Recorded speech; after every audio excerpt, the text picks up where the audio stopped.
Hello again.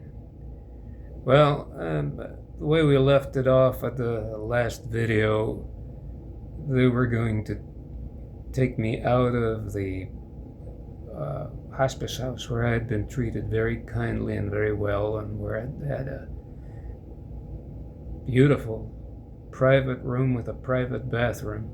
Now I was faced with having to go to a nursing home. In fact, that's the only place they'd found that would take me, a nursing home, and not such a good one. So I was expecting treatment similar to the one that I had had at the first nursing home that I was at. They told me when that was going to happen, and that was going to happen like within 2 or 3 days. So they didn't give me any. They didn't give me much of a notice, probably so that I wouldn't have time to complain too much about it. And then on the appointed day, at the appointed time, they came and got me, wheeled me out, put me in the transportation little van, and they took me to the new nursing home. The new nursing home, I was checked in by the admissions counselor, and I was wheeled into a room that was just awful. I had practically no space to myself. I had a roommate, and the roommate he was there when they wheeled me in, and he started cursing and asking me questions in a very unfriendly way, right in the presence of the admissions counselor. And I told the admissions counselor, "You have to get me out of here. I'm not going to make it if you leave me here." And I said that very steadfastly, and she said, "Well, I'll do what I can." And I have to say that she was very nice. It was nothing like the admission at the first nursing home, and she was true to her word. They got me out of there, and they said, "Get your stuff and move to this other room." Well, the other room was a lot bigger, and my space was probably a lot smaller, except for the fact that it had a window. The space that I'd had at the first room that they wheeled me in did not have a window, so it was kind of claustrophobic. It did have a roommate who couldn't talk, which was fine with me. He was apparently paralyzed from the neck down. I don't know what his problem was. So they treated him very well, as well they should have. I didn't treat him very well, because we had 2 TVs, but he was watching. Whenever he watched his TV, the volume was way too loud. And to me, the volume was probably going to be too loud no matter what. I turned on my TV, and we started a war of loudness with our TVs. I had absolutely no consideration with the fact that he was, I don't know what that was called, a paraplegic. I don't know. He couldn't even talk, actually. I'm not sure how he communicated with the nurses and aides that came to help him. They came to bathe him regularly, including in the middle of the night. They woke me up. So it was not a very pleasant place to be again.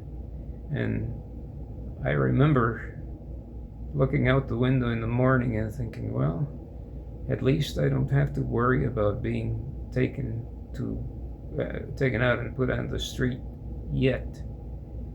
But because I didn't know what was funding my stay there, that fear was always looming in the back of my head. There was one very good advantage, a perk, you might say, that that nursing home had. I had access to a very nice gymnasium. That facility was divided into sort of two sections. One of them was where I lived, and the other one was what I call the other side of the tracks. And I couldn't live on the other side of the tracks, but I could go to the other side of the tracks and use the gym, and they had a very nice restaurant there. I could order food, and they actually billed it to my room, which means that however I was being funded, that covered what I ordered at that restaurant. So I went to the gym just about every day, and that made my life a lot more pleasant. The one bad thing about it was that I had to ask permission to go to the gym, which was on another floor. I think I was on the second floor, the gym was on the first floor. And I had to wait around for people to check me out and give me permission to use the elevator, which was kind of a pain. But it was not, they were not very difficult to work with, which I appreciated. And they brought my medications on time, which the first nursing home, as I may or may not have mentioned, they were not good about that. I sometimes had to stand at the door of my room and wait for just kind of flag down a nurse. Hey, please, can you give me my medications? And kind of beg for my medications. Could you spare a medication for brother today, or that kind of thing. I didn't have to do this at this nursing home, so it was a lot better in that respect. And then I had some areas that I could go to that afforded me some privacy without having to listen to people being tortured on the other side of the room. In fact, where in the first nursing home, I could hear people being abused on the other side of walls. Here I was being treated to people who were being treated very well, even though they woke me up in the middle of the night.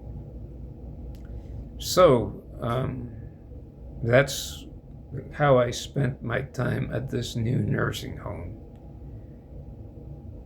The only problem, well, there were a few problems, but they were not very serious, and we can talk about that in the next video. So we'll see you then.